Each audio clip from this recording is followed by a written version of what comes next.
Hi, എല്ലാവർക്കും നമസ്കാരം. Mullassery മെഡിക്കൽസിൻ്റെ pharma ടിപ്സിലേക്ക് ഒരിക്കൽ കൂടി സ്വാഗതം. ഞാൻ ഫാർമസിസ്റ്റ് ബിമൽ ദേവ്. ഇന്ന് ഞാൻ നിങ്ങളുടെ മുന്നിൽ വന്നിരിക്കുന്നത് ആൻറ്റിബയോട്ടിക്സിനെ കുറിച്ച് ഡിസ്കസ് ചെയ്യാൻ വേണ്ടിയിട്ടാണ്. എന്താണ് ആൻറ്റിബയോട്ടിക്സ് എന്നറിയാതെ ഇപ്പോഴും ഫാർമസികളിൽ വന്ന് ആളുകൾ കഫക്കെട്ടിനുള്ള ആൻറ്റിബയോട്ടിക് തരൂ, കാലുവേദനയ്ക്കുള്ള ആൻറ്റിബയോട്ടിക് തരൂ, വയറുവേദനയ്ക്കുള്ള ആൻറ്റിബയോട്ടിക് തരൂ എന്ന് ചോദിക്കാറുണ്ട്.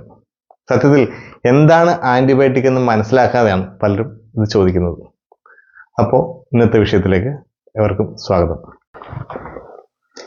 എന്താണ് ഈ ആൻറ്റിബയോട്ടിക്സ് എന്ന ചോദ്യത്തിന് കൃത്യമായിട്ടുള്ള ഉത്തരം പറഞ്ഞാൽ, നമ്മുടെ ശരീരത്തിനകത്ത് കയറിക്കൂടിയ രോഗകാരികളായ സൂക്ഷ്മാണുക്കൾ, അതായത് വളരെ പെട്ടെന്ന് വളർന്ന് മൾട്ടിപ്ലൈ ചെയ്ത് വളർന്ന് നമ്മുടെ ശരീരത്തെ മരണത്തിലേക്ക്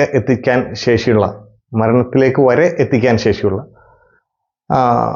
സൂക്ഷ്മാണുക്കളായ ബാക്ടീരിയയെ നശിപ്പിക്കാനോ അല്ലെങ്കിൽ അതിൻ്റെ ഈ പെട്ടെന്ന് വളരാനുള്ള ശേഷിയുണ്ടല്ലോ ആ വളർച്ചയെ തടയാനോ ഉപയോഗിക്കുന്ന മരുന്നുകളാണ് ആൻറ്റിബയോട്ടിക്സ്. അത് കൃത്യമായി കഴിക്കുക വഴി നമുക്ക് ആ ഇൻഫെക്ഷനെ തടയാൻ കഴിയും.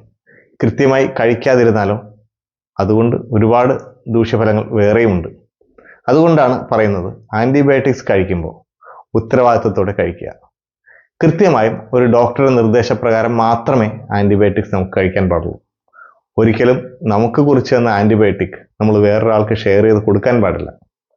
കാരണം ആൻറ്റിബയോട്ടിക് കഴിക്കുന്ന അയാളുടെ ശരീരത്തിൽ കയറിക്കൂടിയ ബാക്ടീരിയ ഏതാണെന്ന് കൃത്യമായി മനസ്സിലാക്കാതെ ആയിരിക്കും അങ്ങനെ കഴിക്കുക. നമ്മുടെ ഒരു സുഹൃത്തിന് അസുഖം മാറി, അതുകൊണ്ട് അയാൾ കഴിച്ച മരുന്ന് നമുക്കും കഴിക്കാം എന്ന് കരുതുന്നത് തെറ്റാണ്.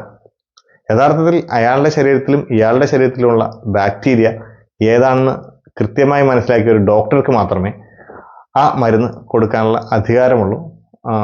അതാണ് ശരി. ഓരോ ബാക്ടീരിയകൾക്കും ഓരോ തരത്തിലുള്ള മരുന്നായിരിക്കും ഒരുപക്ഷെ ഡോക്ടർമാർ നിർദ്ദേശിക്കുക. അതിന് ഓരോ ഡോസും ഓരോ കോഴ്സും ഉണ്ടാവും. ആ കോഴ്സും ഡോസും സമയമൊക്കെ കൃത്യമായി പാലിച്ചുകൊണ്ട് ആ മരുന്ന് കഴിച്ചു തീർക്കുക എന്ന് പറയുന്നത് ഓരോ രോഗിയുടെയും ഉത്തരവാദിത്വമാണ്. അതേസമയം കൃത്യമായി കഴിക്കാതിരിക്കുക എന്ന് പറയുന്നത് വളരെ നിരുത്തരവാദിത്വപരമായ ഒരു പ്രവൃത്തിയാണ്. അത് ഒരു സമൂഹത്തിനെ തന്നെ രോഗകാരികളായ ബാക്ടീരിയകൾക്ക് വിട്ടുകൊടുക്കുന്ന തരത്തിലുള്ള ഒരു കുറ്റകൃത്യം പോലെയുള്ള ഒരു തെറ്റാണ്. രോഗാവസ്ഥ പരിശോധിച്ച ഒരു ഡോക്ടർ നമ്മുടെ ശരീരത്തിൽ കയറിക്കൂടിയ ആ രോഗാണുവിനെ തിരിച്ചറിയുകയും അതിനെ നശിപ്പിക്കാൻ ആൻറ്റിബയോട്ടിക്സ് കൃത്യമായ ഡോസിൽ അളവിലൊക്കെ നമുക്ക് കുറിച്ചു തരും.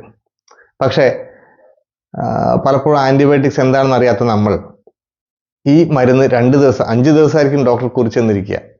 2 ദിവസം കഴിച്ചു കഴിയുമ്പോൾ എൻ്റെ അസുഖത്തിന് ഒരു മാറ്റവുമില്ല, എൻ്റെ കഫക്കെട്ട് കുറഞ്ഞിട്ടില്ല, എൻ്റെ കാലിലെ മുറിവ് ഉണങ്ങിയിട്ടില്ല എന്നൊക്കെ പറഞ്ഞ്, എൻ്റെ വയറുവേദന മാറിയിട്ടില്ല, ഈ മരുന്ന് കഴിച്ചിട്ട് ഒരു ഫലമില്ല എന്നൊക്കെ കരുതിയിട്ട് ആ കോഴ്സ് അവസാനിപ്പിക്കുന്ന ഒരു പ്രവണത നമ്മുടെ നാട്ടിലുണ്ട്. സത്യത്തിൽ അങ്ങനെ ചെയ്യുന്നത് വളരെ തെറ്റാണ്. ആ ബാക്ടീരിയക്ക് കൂടുതൽ കരുത്തോടെ നമ്മുടെ ശരീരത്തിൽ വളരാനുള്ള ഒരു അവസരമാണ് നമ്മളായിട്ട് ഉണ്ടാക്കി കൊടുക്കുന്നത്.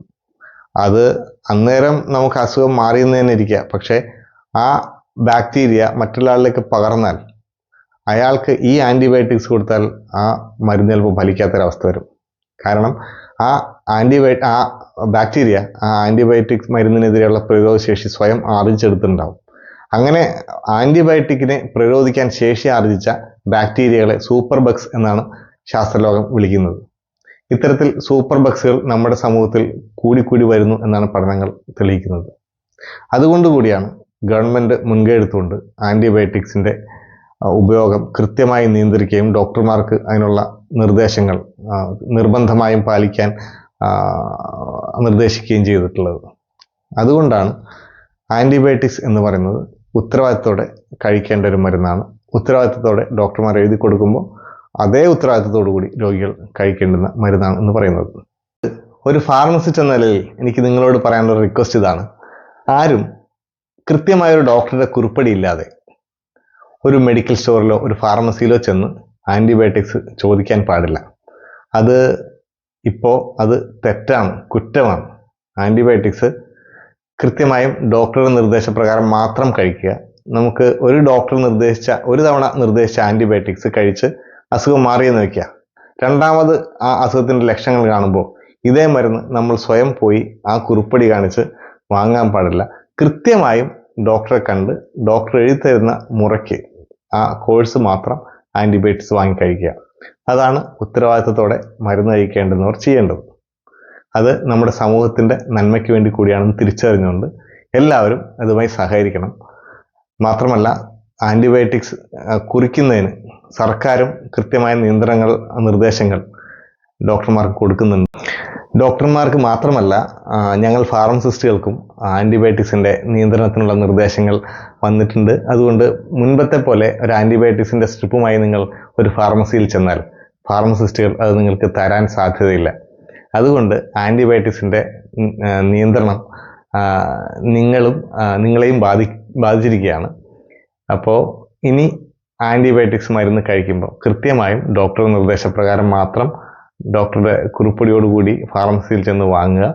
ഡോക്ടർ പറഞ്ഞിരിക്കുന്ന കൃത്യമായ അളവിലും ഡോസിലും അത് കഴിച്ചു തീർക്കുക. അങ്ങനെ ചെയ്യുന്നത് വഴി നിങ്ങൾക്ക് ഒരു സാമൂഹ്യ ഉത്തരവാദിത്വം കൂടി നിറവേറ്റാനുള്ള അവസരം കൂടിയാണ് കിട്ടുന്നത്. അതുകൊണ്ട് എല്ലാവരും ഉത്തരവാദിത്വത്തോടെ മരുന്ന് കഴിക്കുക. എന്തായാലും മുല്ലശ്ശേരി മെഡിക്കൽസിൻ്റെ ഫാർമ ടിപ്സിൻ്റെ ഇത്തരം അറിവുകളുള്ള വീഡിയോ ഇനിയും ലഭിക്കാനായി ഞങ്ങളുടെ ചാനൽ സബ്സ്ക്രൈബ് ചെയ്യുക. അറിയാത്തവർക്കായി ഇത് ഷെയർ ചെയ്യുക.